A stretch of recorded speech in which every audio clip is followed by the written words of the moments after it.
Okay, so we're here at the Murik residence, and we've already went into the line multiple times. Just finished snaking it with about 135 feet of cable, so we went well into the sewer, into the city sewer that is, in the hopes of pushing whatever it is that's in there as far back into the sewer as possible. So we're going to do another camera inspection now and see where we're standing in terms of the issue here. See what kind of visual we can gain to gain perspective. So as you can see, as soon as we enter here, we enter through a small PVC pipe, and then it converts immediately into this cast iron, which is what we're looking for, which is what we're seeing here. You'll also see this white stuff. That's actually soap suds from us flushing and washing the line, degreasing it and such and so forth. So let's proceed here, shall we? A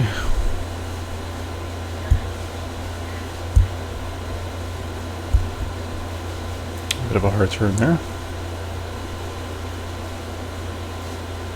Okay, so it looks like we're going back into PVC, which is interesting. A little section of cast there. And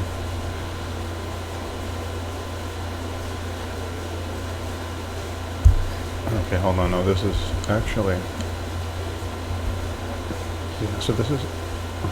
Let's see if we can just get this. Oh, there we go. Okay, so this is actually cast iron. All that white stuff in the back there, that's just, again, the soap suds. Here, if you look to the right, there was actually another drain coming from a different area. So the cast iron drains, what you can get in the walls is corrosion. It's what makes these bumps kind of on the wall, and that's when things get caught to it and make it a lot more susceptible to getting blocked up. And you can see the bottom of the pipe is kind of bottomed out, and again, that's the erosion part of it. And it looks like at this point here, 25-foot mark, we're converting into PVC. Now you'll notice the pooling at the bottom here, and it's usually not a good sign. Usually what that says is, okay, this pipe is graded in the opposite direction. But let's keep going, and let's see what the rest of it looks like, shall we? Yeah, so there it is. I mean, it's kind of like a belly. Once it goes over there, it starts to go downhill, and then 37 feet already, 38, 39, 40.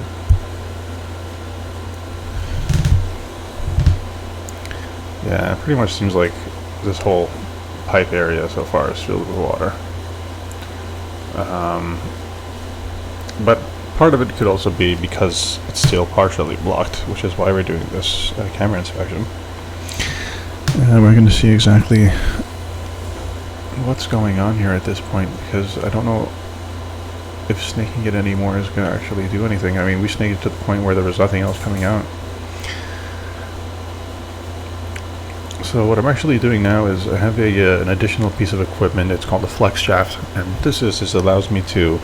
It's not as powerful and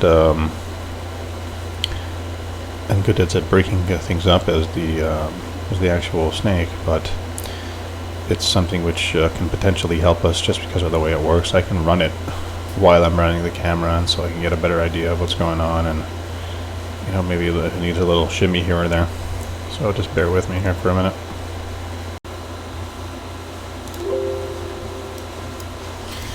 Alright, so going back here with the camera, as you can see, this red hose on the right side of me. This is the flex shaft device, and you'll see in a bit how it works with regards to the chain knockers. I just wanted to back it up here and see if there was any difference with regards to what we're doing, and it does appear like the water level is slowly dropping. So we're going to keep this up for a bit longer.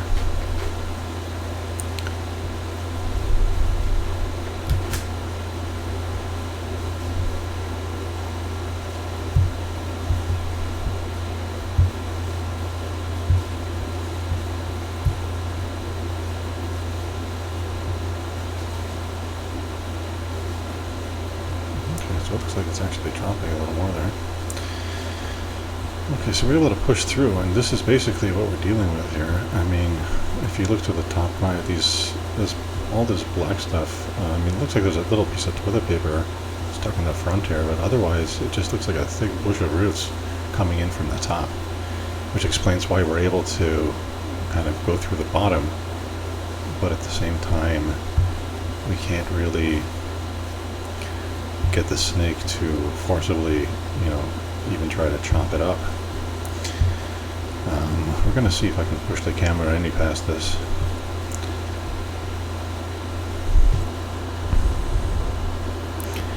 Could be roots, could be multiple things even. It's really hard to tell. It's definitely roots though, which is, I guess, to be expected considering where the drains are located. Let's see if we can kind of push through this a little bit, shall we?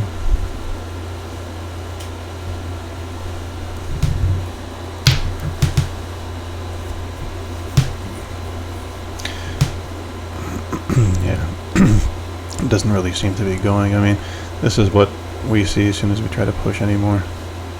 So whatever it is, it's soft enough to allow the steel cable to pass through, but it's, I guess it's blocking it enough so I can't push the camera anymore through. I mean, it is 62 feet in, so that does make it quite a little bit more difficult to insert the camera at that point, especially with all the changes of direction.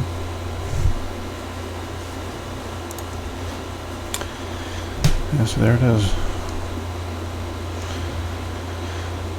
Difficult to see the extent of how far it's going, because we just obviously can't get anywhere past it, but can't imagine it being more than about 10-20 feet just because of where it's located.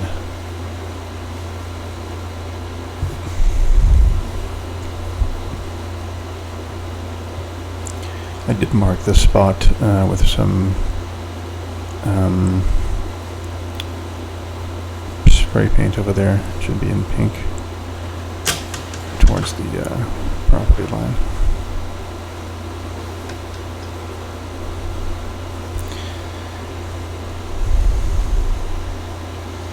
So I think that's going to be the end of the camera inspection now. At this point I'm going to pull it back just to see, again with this belly here, so you can see it started at around 47 feet or so. A little more actually, a little over 50 feet.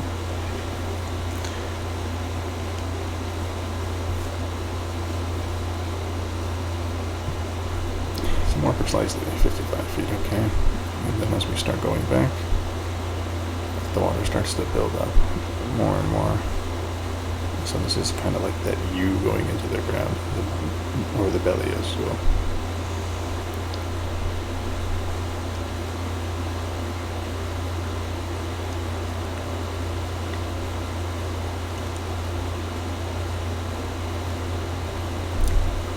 It looks like it goes for about 25-30 feet.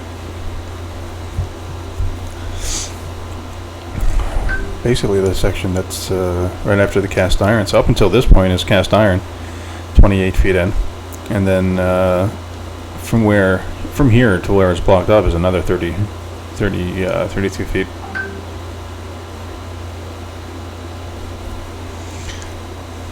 Alright, so let's pull this back here and let's check out the cast iron here. Now that the suds have kind of gone away, so again we have the erosion at the bottom, the sides corroded. Some spots worse than others, of course, but what the corrosion in the pipe does, it kind of helps snag things on it as they pass, and eventually it starts to build up. And here we have also a little bit of a belly, it would seem. Something a little interesting over here. So the water is not draining properly. That'd also be because of erosion, though, as the bottom erodes of the drain.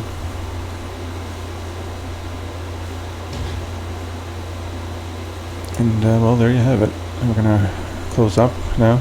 And unfortunately, it's pouring outside. Unfortunately, I did have my tent here, and that's going to be the end of the camera inspection. Unfortunately, it's looking like most of this line is going to have to be replaced, if not all of it. And so thanks for watching, and I hope you enjoyed this camera inspection.